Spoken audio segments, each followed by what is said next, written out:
Bom, quero trazer mais os 2 pontos finais com vocês. Esse terceiro ponto nosso aqui é sobre o ministério capacitador. Lembra que eu falei que existem várias visões sobre o pastor? A mais comum, e eu acho que vai ser a mais comum aqui em Portugal também, por causa da influência católica, é o pastor como clérigo. O que isso significa? Significa que basicamente o pastor é visto como aquele que provê serviços espirituais. Então, é ele que prega, é ele que aconselha, é ele que discipula, é ele que realiza todas as atividades espirituais que a igreja precisa. Então, a igreja fica voltada ao domingo e voltada a aprender do pastor o que ele tem a ensinar. É o pastor que lida com todas as demandas que a igreja tem.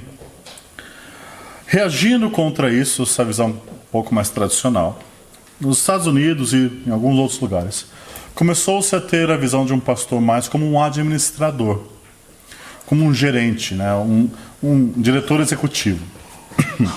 Alguém que basicamente gerenciava as várias atribuições da igreja, as várias organizações da igreja, os grupos pequenos da igreja, os ministérios de mulheres, jovens, homens da igreja. Então se começou a ter uma visão do pastor mais com alguém com habilidades administrativas.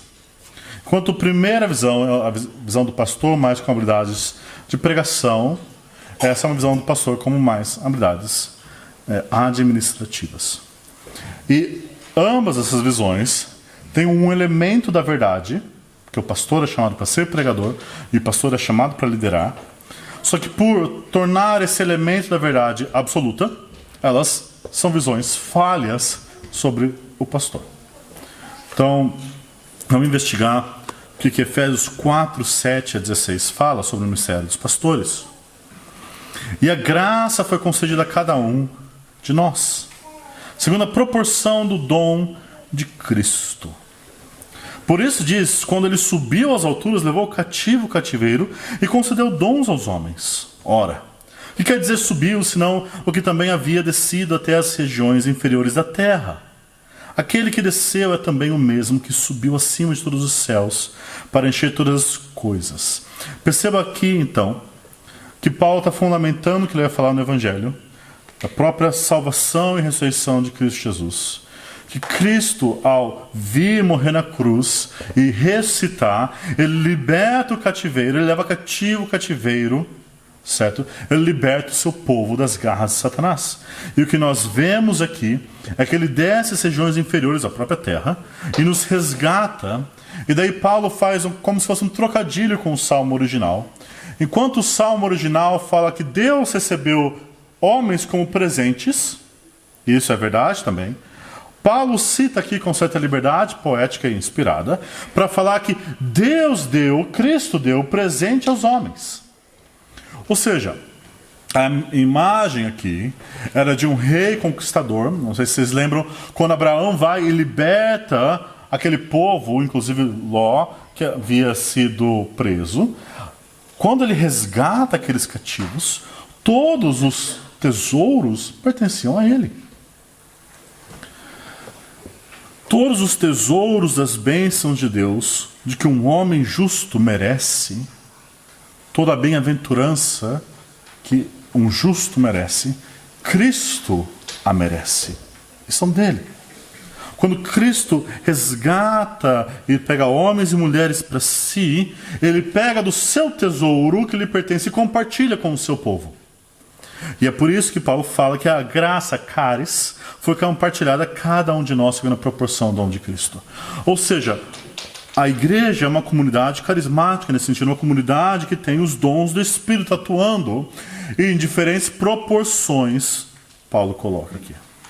E daí Paulo vai explicar parte desses dons. E ele mesmo concedeu uns para apóstolos, outros para profetas, outros para evangelistas e outros para pastores, mestres.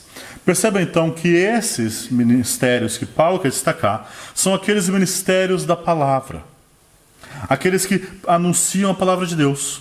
Apóstolos Aqueles que anunciaram primeiramente a palavra de Deus, viram Cristo ressurreto, eram testemunhos oculares do ministério de Cristo e da ressurreição de Cristo, como Paulo e os outros apóstolos.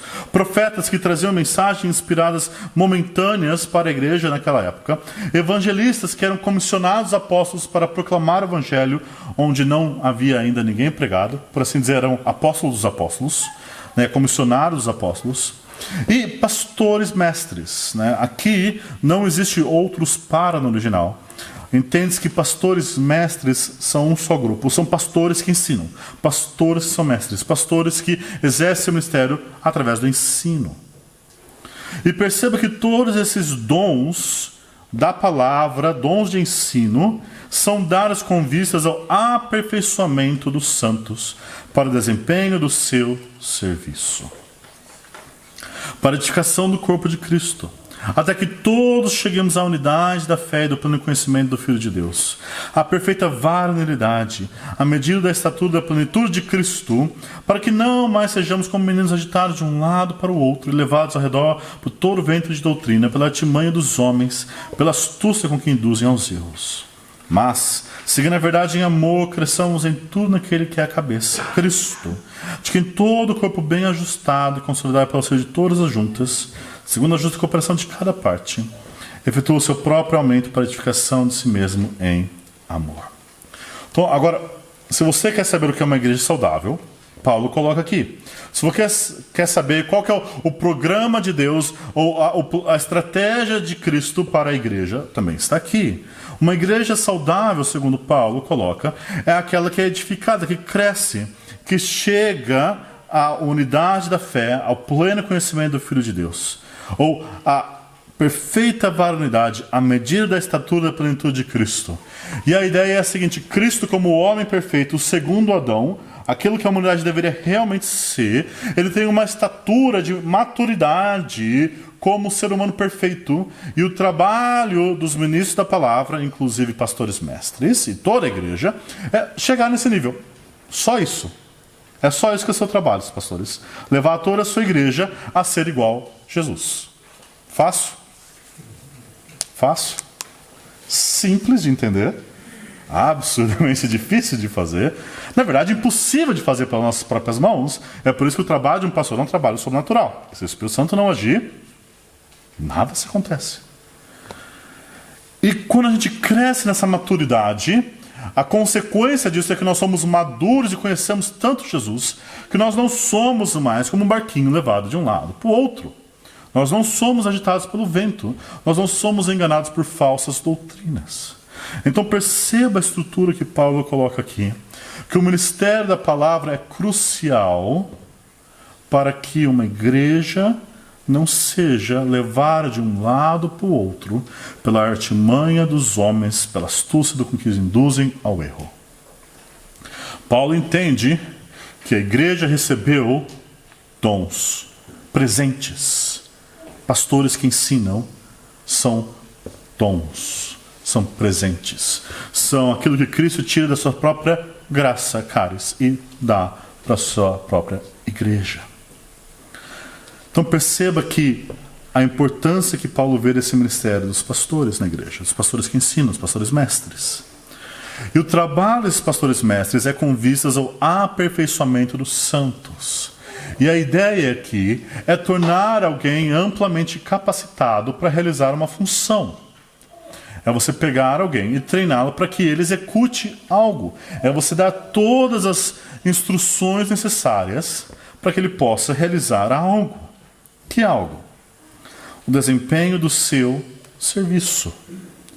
Note aqui que esse seu serviço não se refere ao serviço dos pastores mestres. Refere-se ao serviço dos santos. E o termo serviço aqui é a mesma coisa que ministério. É o mesmo termo que diaconia. É diáconos. Ou seja, membros da igreja têm um ministério. Todos eles. Todos eles, Paulo fala, receberam da graça de Cristo. E o papel do pastor não é ele realizar todo o trabalho. O papel do pastor é ele treinar de tal forma e capacitar de tal forma os membros de sua igreja para que eles realizem o trabalho. Ou seja, uma igreja que coloca e projeta em seus pastores toda a responsabilidade de cuidado, toda a responsabilidade de serviço, é uma igreja que falhou em entender a sua missão e pastores que falharam em entender a sua missão. Paulo fala, resumindo no versículo 15 e 16, que quando essa igreja segue a verdade em amor, e há uma boa tradução aqui, seguir a verdade em amor, mas se a gente fosse traduzir literalmente, seria verdadejando em amor, criando um verbo aqui no gerúndio ainda para ofender vocês, vocês não usam muito gerúndio. A ideia é a verdadejar em amor, a você expressar a verdade em palavras e ações, a viver a verdade, a comunicar a verdade, mas essa verdade em amor. Eu não sei como vocês são aqui, mas lá no Brasil nós temos muitos do grupo da verdade e do grupo do amor. O grupo da verdade é aquele que repete Lutero, falando a paz, se possível, a verdade a qualquer custo. E são aqueles que falam a verdade na sua cara, sem se importar se você vai ser ofendido, sem se importar com a pessoa que ele deveria estar, na verdade, querendo edificar. O grupo do amor é aquele grupo que, não, a gente não, essa verdade a gente não precisa falar, né? A gente pode deixar isso de ladinho. O que importa do evangelho é que a gente ame um ao outro. E você tem esses dois grupos querendo separar o que Deus uniu, que é a verdade em amor. Nosso ministério, e perceba aqui, que seguindo a verdade em amor não é ministério só dos pastores, mas de todos. Nosso ministério como crente, como cristãos, como seguidores de Cristo, é comunicar a verdade de forma amorosa em tudo que a gente faz. Em nossas palavras, em nossas ações, em nossas casas, em nossos trabalhos, em nossas igrejas, nós seguimos a verdade em amor. E quando todos fazemos isso, a igreja cresce. Quando a igreja está bem ajustada, perceba que Paulo coloca aqui que os ministérios da palavra, os apóstolos, profetas, evangelistas, pastores, mestres, quando está bem ajustada com o auxílio de toda a junta, eles funcionam como juntas, ligando o corpo, mas é o corpo, quando cada um faz a justa cooperação de cada parte, aí então que a igreja efetua o seu próprio crescimento, a sua edificação de si mesma em amor. Ou seja, uma igreja crescer, e aqui o crescimento é tanto edificação espiritual quanto de números. Afinal, a grande comissão disse: ide, fazeis discípulos. Uma igreja crescer em ambos os sentidos é uma missão da igreja como um todo. Evangelizar e discipular, treinar pessoas, cuidar de vidas, proclamar o evangelho é uma missão da igreja toda, a qual, auxiliado pelos pastores que os treinam, vai levar a igreja a crescer. E isso é crucial, porque muitas vezes pastores entendem que a missão deles é fazer a igreja crescer, e membros entendem que é culpa deles se não está crescendo. E o que o nosso texto coloca, que a estratégia de Cristo é essa: que Cristo generosamente capacita e presenteia a igreja como ministros da palavra. E esses ministros da palavra têm uma responsabilidade especial, mas não exclusiva. Eles têm uma responsabilidade de preparar os crentes para o ministério deles.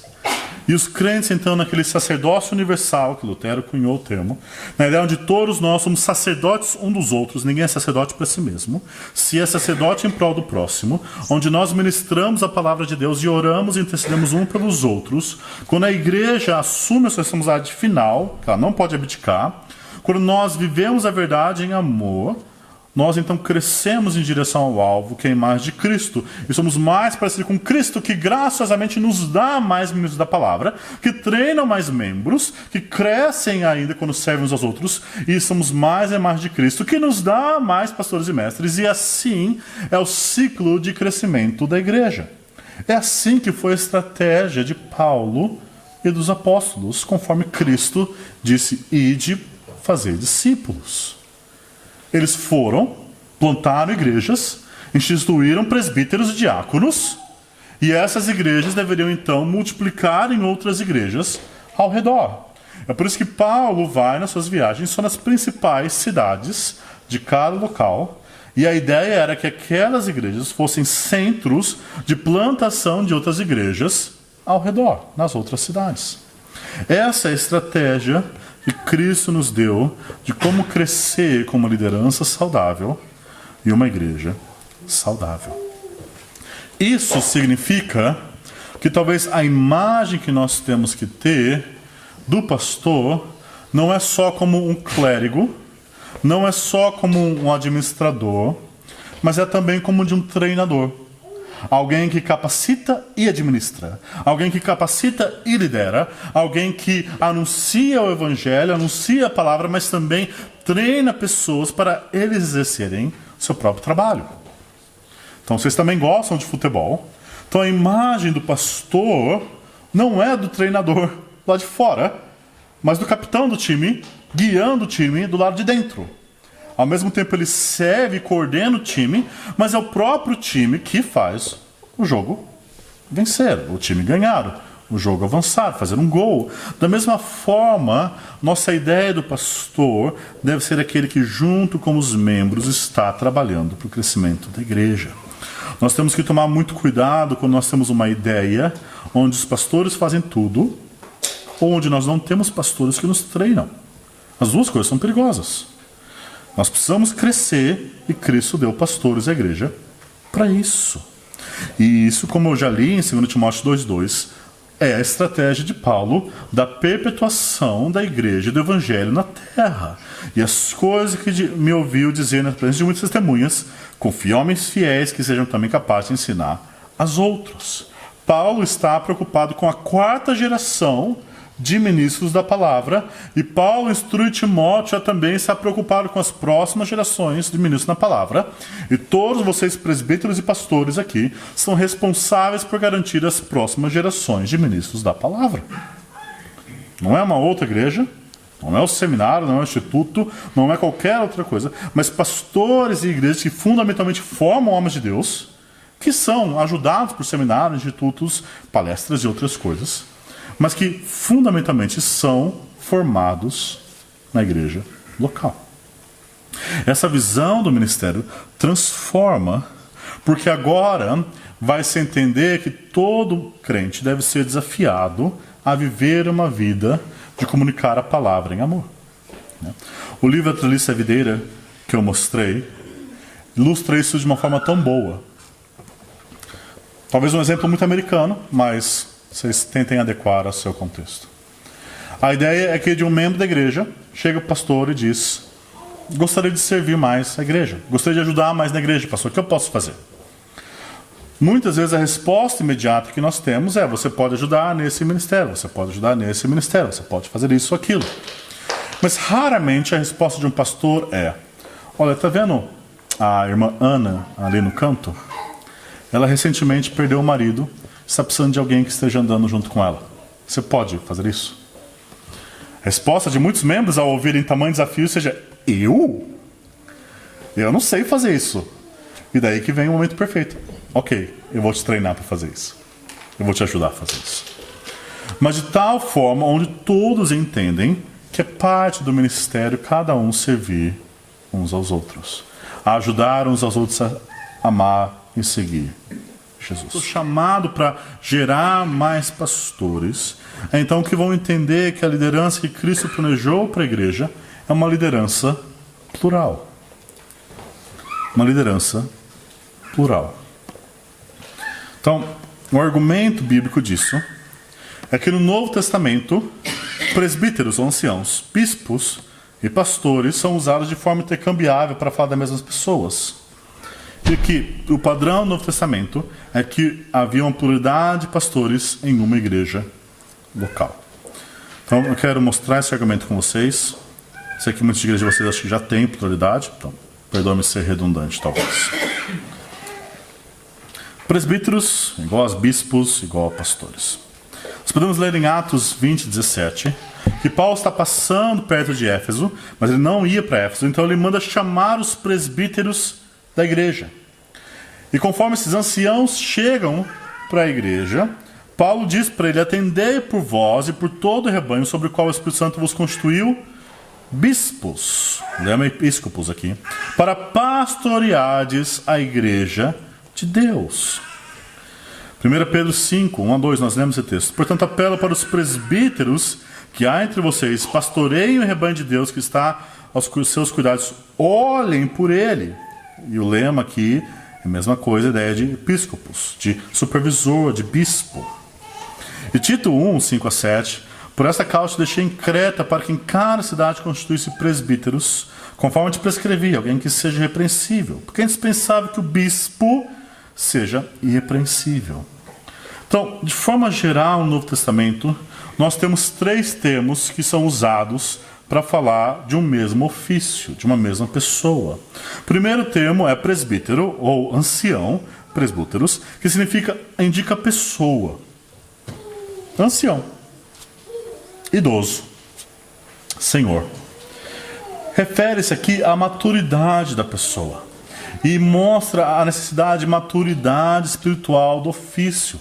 É aquilo que eu falei anteriormente sobre uma fidelidade comprovada.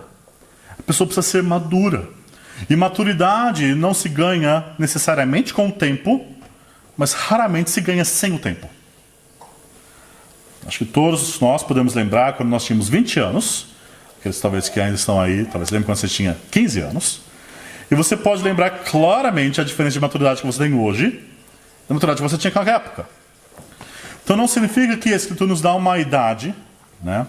30 anos para ser a idade que Cristo começou o ministério, então está uma boa idade aí para pensar. A Escritura não nos dá isso, mas a Escritura nos dá a ideia de que precisa ser alguém maduro espiritualmente em vida, em família e em ministério espiritual. O outro termo usado é bispo ou guias, e traz a ideia de episcopos, que significa supervisor, que indica a posição, o cargo que ocupa, liderando, dando direção, supervisionando a igreja. E o último é pastor, que é o menos usado, aliás, é o termo menos usado como substantivo. No grego poimen significa que cuida do rebanho, indica o ministério, refere-se ao trabalho que a pessoa faz de cuidar, de nutrir o rebanho e proteger pela palavra. Então nós temos esses 3 termos que são usados de formas intercambiáveis no Novo Testamento. E basicamente esse uso indica algo muito simples. A Escritura foi traduzida, certo? Ela é escrita em grego, mas ela vem de um pensamento hebraico para o grego. E na cultura judaica, o termo mais comum era ancião, puxando toda a tradição de Israel, dos anciãos que sentavam-se junto à porta das cidades para julgar os casos. Eles eram aqueles que carregavam a tradição, eram aqueles que tinham sabedoria. No mundo greco-romano, o termo mais comum era episcopos, era um líder, era alguém que supervisionava, era um termo comum de um líder, e esse termo é utilizado para então representar essa pessoa, mostrando essa posição de supervisão, de liderança, de autoridade. E o termo pastor vem também da tradição judaica, puxando os reis de Israel, que se viam como pastor de Israel, de cuidar e proteger o povo de Deus. Ou seja, nós temos esses 3 termos usados de forma intercambiáveis para mostrar que tipo de pessoa deve, então, ser um pastor, um ancião, um bispo. Deve ser alguém maduro, que lidera e que cuida do rebanho de Deus. Então, aqui rapidamente, depois se vocês quiserem o slide, eu posso passar para o Jonas. Tá, a relação, e veja como os termos são utilizados muitas vezes, e temos esses 2 textos no meio que usam os 3 termos. O que nós percebemos no Novo Testamento é que existe um padrão onde cada igreja local tinha uma pluralidade de pastores. Então Lucas atesta, por exemplo, que as igrejas judaicas tinham, Atos 15, 4. Quando eles chegaram a Jerusalém, foram bem recebidos pela igreja no singular, pelos apóstolos e pelos presbíteros, no plural. As igrejas gentílicas, e promovendo-lhes em cada igreja singular a eleição de presbíteros, no plural. E essa era a prática e a instrução que Paulo deu também, que em cada igreja e cidade fosse feito. Né? Para Atos 14, 23, que eu acabei de ler, em 1 Timóteo 5, 17, merecedores de dobrados honorários os presbíteros que presidem bem, com especialidade se afadigam na palavra do ensino, está no plural. Subentende-se que existe numa igreja presbíteros no plural e alguns que se afadigam na palavra e no ensino. Tito 1,5.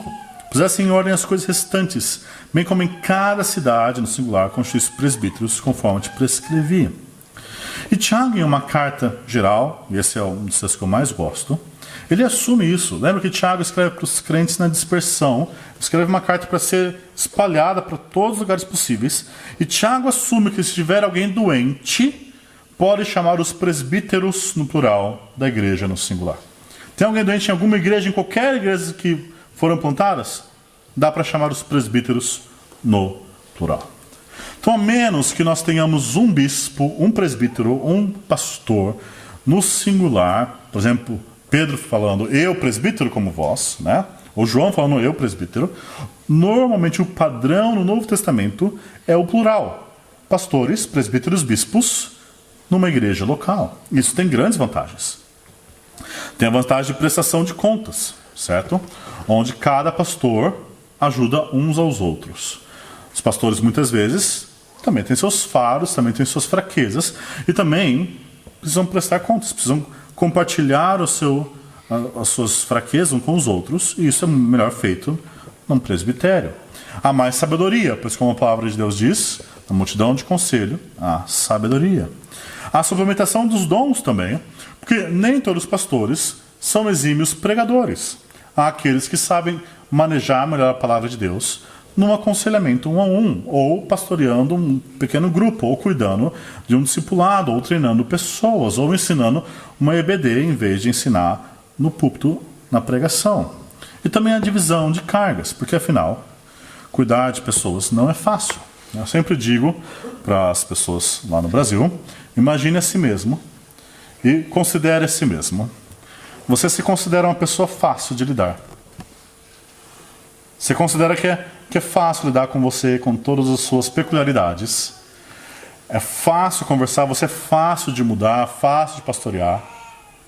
Agora imagina 30 de você, 50 de você, 80 de você. Lidar com vidas é algo difícil. Ajudar cada uma de forma individual é algo difícil. E aqui muitas vezes que nós vemos que o ministério pastoral é muitas vezes deixado de forma genérica. E aqui está um perigo. A responsabilidade dos presbíteros, Hebreus vai nos falar, é para cuidar de cada ovelha que Cristo lhe confiou. O ministério pastoral não é um ministério genérico. Não é o ministério da Conferência Fiel Pastores de Pregação. Não é pregar para uma massa disforme de cristãos. O ministério pastoral é trazer a palavra de Deus para o povo de Deus que está na sua frente.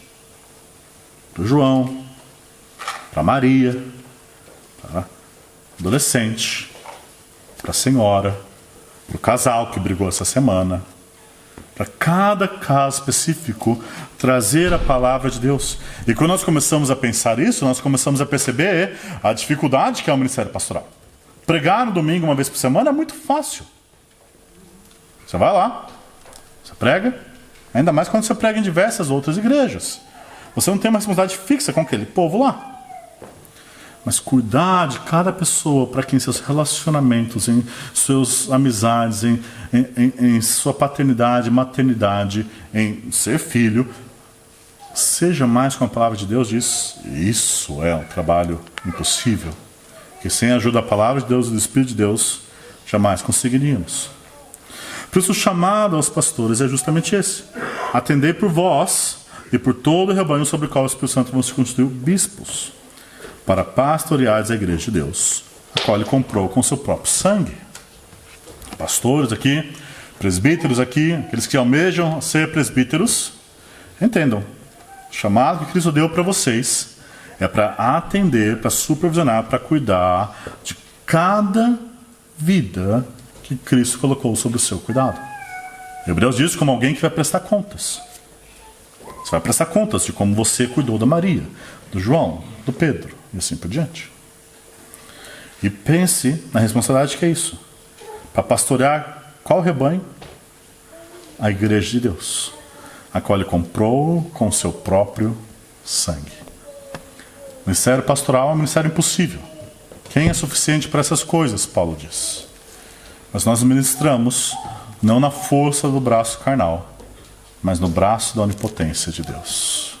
Vamos orar? Daí abrimos para perguntas e respostas.